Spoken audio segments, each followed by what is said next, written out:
Hello बच्चों, उम्मीद है आप सब अच्छे होंगे। तो आज हम पढ़ने वाले हैं क्लास 7th का chapter number 6, respiration in organism. तो इस चैप्टर की ना कुछ रिक्वायरमेंट्स हैं जो हमें पहले से पता होनी चाहिए। जैसे कि सबसे पहला है सेल। सेल को लिखा गया है क्या? Smallest structural and functional unit. किसका? ऑर्गेनिज्म का या एनिमल का? ना भाई, किसका? लाइफ का।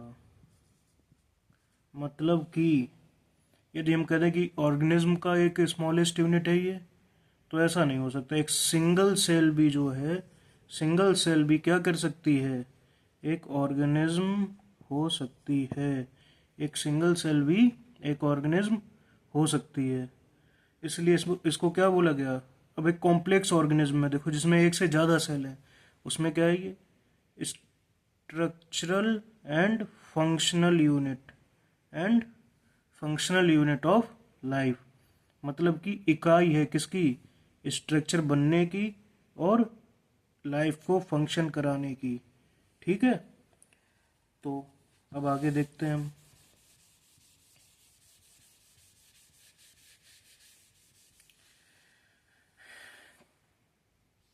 सेल्स मिलकर के क्या बनाते हैं?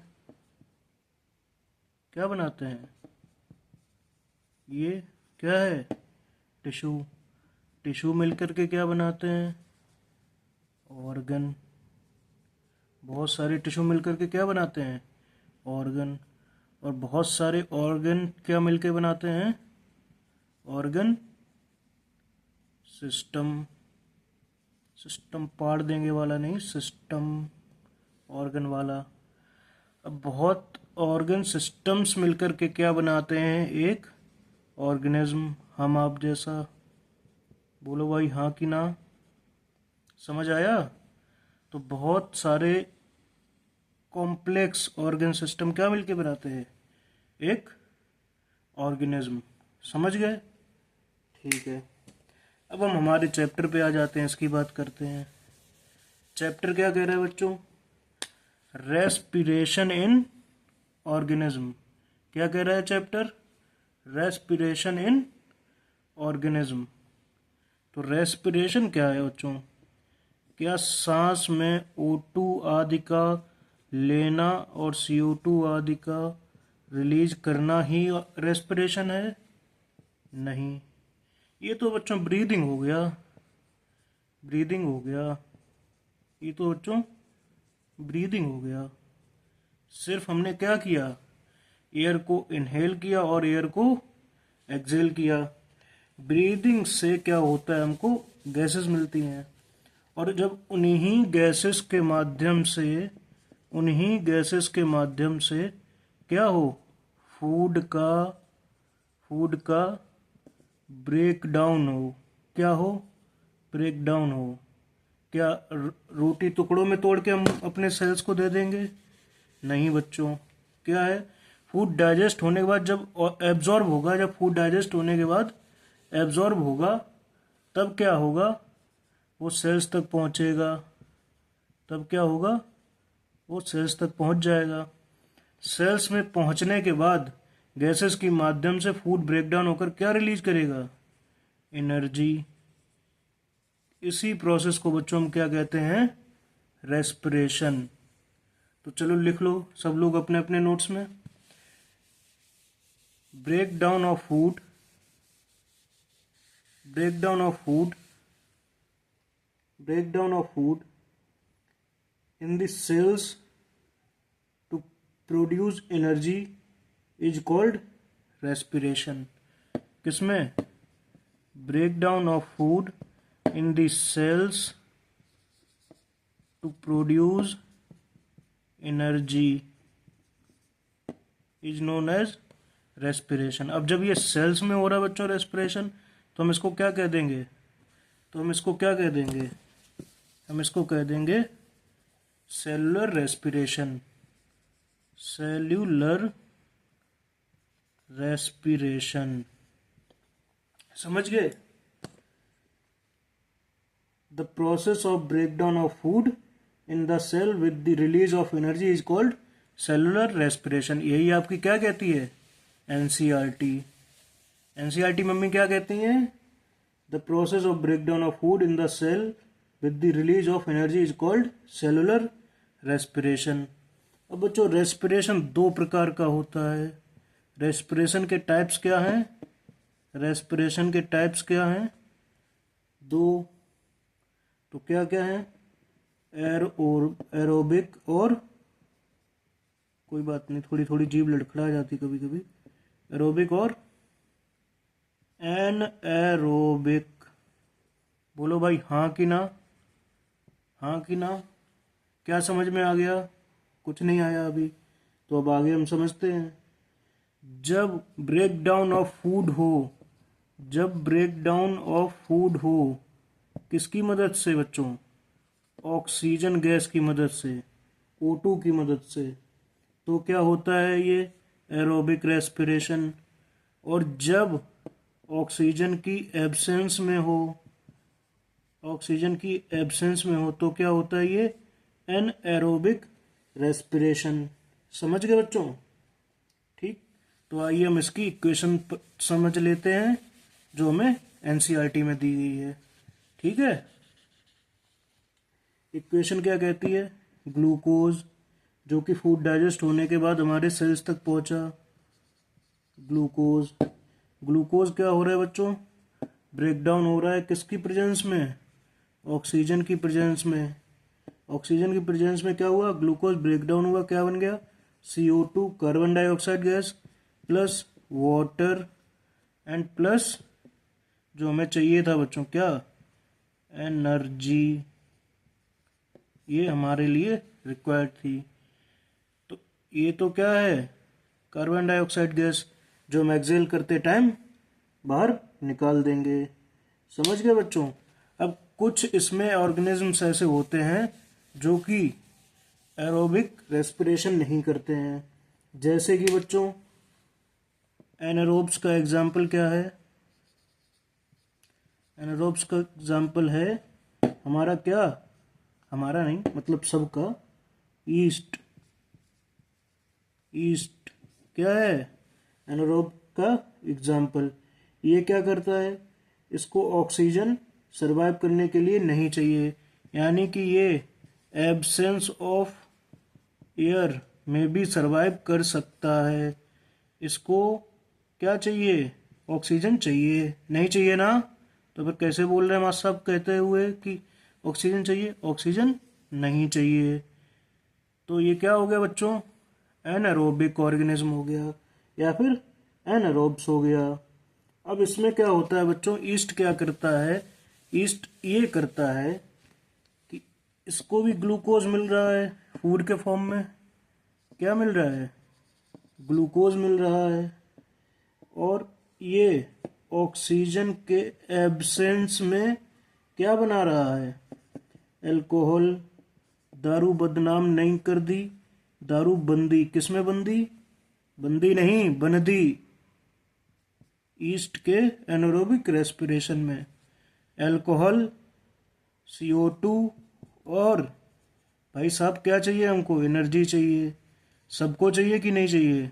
सबको चाहिए एनर्जी। इसमें एक एक्स्ट्रा प्रोडक्ट क्या बन रहा है बच्चों? ये याद रखना। जब ऑक्सीजन की प्रेजेंस होती है तब क्या बनता है? CO2। और जब ईस्ट में ऑक्सीजन की एब्सेंस होती है तब क्या बनता है? अल्कोहल। बाद बाकी तो भाई प्रोडक्ट सेम है, CO2 और एनर्जी। समझ गए? बोलो हाँ कि ना? ठीक है, तो लिख लो और ये बात दिमाग में घुसा लेना अच्छी तरह से कि ऑक्सीजन की प्रेजेंस होगी तो बनेगा CO2, एब्सेंस होगी तो क्या बनेगा? अल्कोहल। बुझ लिए? हाँ। आई होप बच्चों यहाँ तक आपको क्लियर होगा सारा फंडा। ठीक है, तो अब जो हमारे एनसीईआरटी में कुछ ईस्ट के बारे में इंफॉर्मेशन दी गई है तो हम उसको समझ लेते हैं क्या है। ईस्ट के बारे में बताया गया क्या? पहली बात कि वो सिंगल सेल्ड ऑर्गेनिज्म है। क्या है? सिंगल सेल्ड ऑर्गेनिजम्स, यानी कि इनकी बॉडी में क्या है, एक ही सेल है। एक ही सेल से क्या होता है जी, पूरा ऑर्गेनिज्म बन जाता है। क्या होता है जी, पूरा ऑर्गेनिज्म बन जाता है। ठीक है। और ये कैसे रेस्पायर करते हैं, अभी अभी हमने पढ़ा था कैसे रेस्पायर करते हैं, एनारोबिकली, यानी कि इनमें रेस्पिरेशन कैसा होता है, एनएरोबिक रेस्पिरेशन।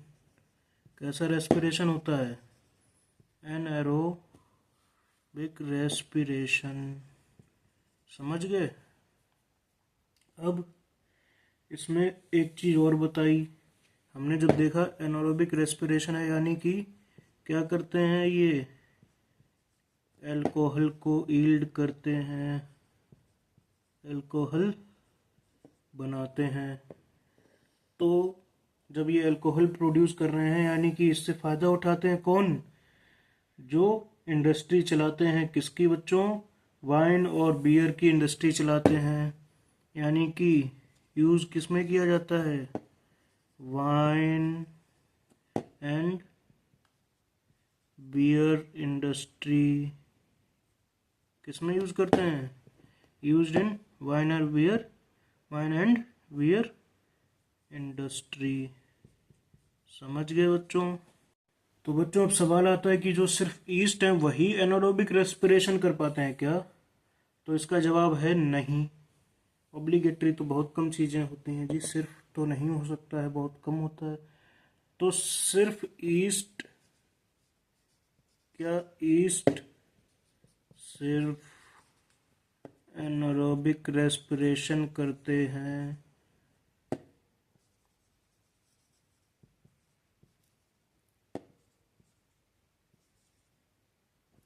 तो इसका जवाब है नहीं।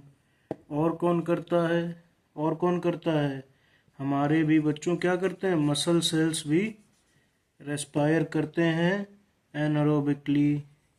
मसल सेल्स जिनसे बॉडी बनती है, तो वो क्या करते हैं बच्चों, एनारोबिकली रेस्पायर करते हैं, है ना।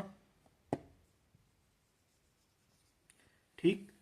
अब इनका भी तो कुछ फंडा होगा, ये भी तो ग्लूकोज को ऑक्सीजन के एब्सेंस में ब्रेक डाउन करके कुछ ना कुछ अलग प्रोडक्ट निकालते होंगे, क्योंकि हम ईस्ट तो है नहीं, तो ज़रूरी नहीं हम अल्कोहल निकालें। और एरोबिक वाला हम देख चुके हैं क्या क्या बनाता है, CO2 H2O और CO2 H2O और एनर्जी। तो हम देखते हैं मसल सेल्स हमारे क्या क्या बनाते हैं। जब मसल सेल्स, जब मसल सेल्स क्या करते हैं, हैवी एक्सरसाइज हम करते हैं बच्चों, जब जब हम हैवी एक्सरसाइज करते हैं, जैसे कि हैवी एक्सरसाइजेज, जैसे कि फास्ट रनिंग,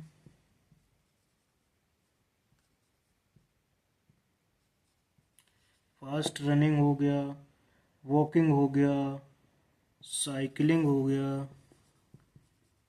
ठीक। वॉकिंग फॉर आवर्स, घंटों तक जब हम चलते हैं, तब बच्चों क्या होता है, हमारी बॉडी को क्या चाहिए होता है, high demand of, high demand of energy. भाई जब काम ज़्यादा करेंगे तो एनर्जी की डिमांड क्या होगी, बढ़ जाएगी। यानी कि जब एनर्जी की डिमांड बढ़ जाएगी तो बॉडी क्या करेगी बच्चों, ज़्यादा से ज़्यादा एनर्जी प्रोड्यूस करेगी। जब ज़्यादा से ज़्यादा एनर्जी प्रोड्यूस करेगी तो हमको क्या चाहिए होगा, ज़्यादा से ज़्यादा O2 चाहिए होगा। ज़्यादा से ज़्यादा O2 जब नहीं मिलेगा, जब नहीं मिलेगा ज़्यादा से ज़्यादा O2, तब क्या होगा, डेफिशिएंसी हो जाएगी। डेफिशिएंसी हो जाएगी ऑक्सीजन की। अब यहीं से सारा खेल जो है इसका शुरू हो जाता है। ऑक्सीजन की डेफिशिएंसी में क्या होगा बच्चों, बच्चों जो ग्लूकोज है बॉडी में डाइजेस्ट होकर के पहुंचा है, ग्लूकोज मसल सेल में जब ऑक्सीजन की डेफिशिएंसी होगी, डेफिशिएंसी ऑफ O2 होगा बच्चों जब, तब ये क्या बनाएगा, लैक्टिक एसिड प्लस एनर्जी। बच्चों इसमें जो एनर्जी प्रोड्यूस होगी उसकी मात्रा क्या होगी, नॉर्मल वाली से कम होगी। समझ गए बच्चों। और ये सिर्फ और सिर्फ डेफिशिएंसी में होगा, और कितनी देर के लिए, शॉर्ट ड्यूरेशन के लिए। हमारे मसल्स हमेशा एनारोबिकली रेस्पायर नहीं कर सकते, शॉर्ट ड्यूरेशन के लिए होगा, कम देर के लिए।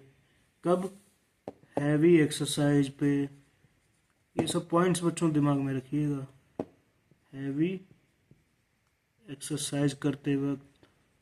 समझ गए, समझ गए,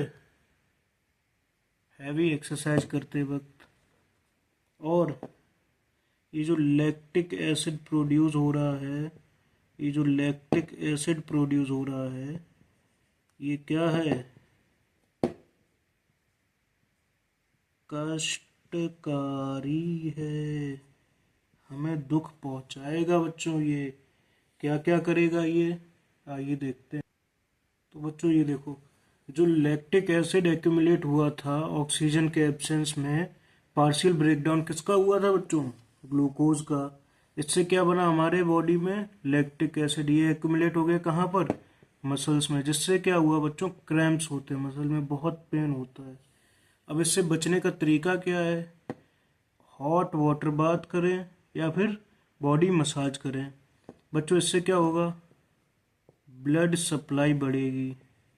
जब गर्म पानी से नहाएंगे हम या फिर हम मसाज करेंगे अपने बॉडी का, तो इससे क्या होगा बच्चों, ब्लड सप्लाई बढ़ेगी मसल्स के लिए। जब ब्लड सप्लाई बढ़ेगी तो ऑक्सीजन लेकर कौन जा रहा है, ब्लड, यानी कि ऑक्सीजन की भी सप्लाई बढ़ेगी भाई।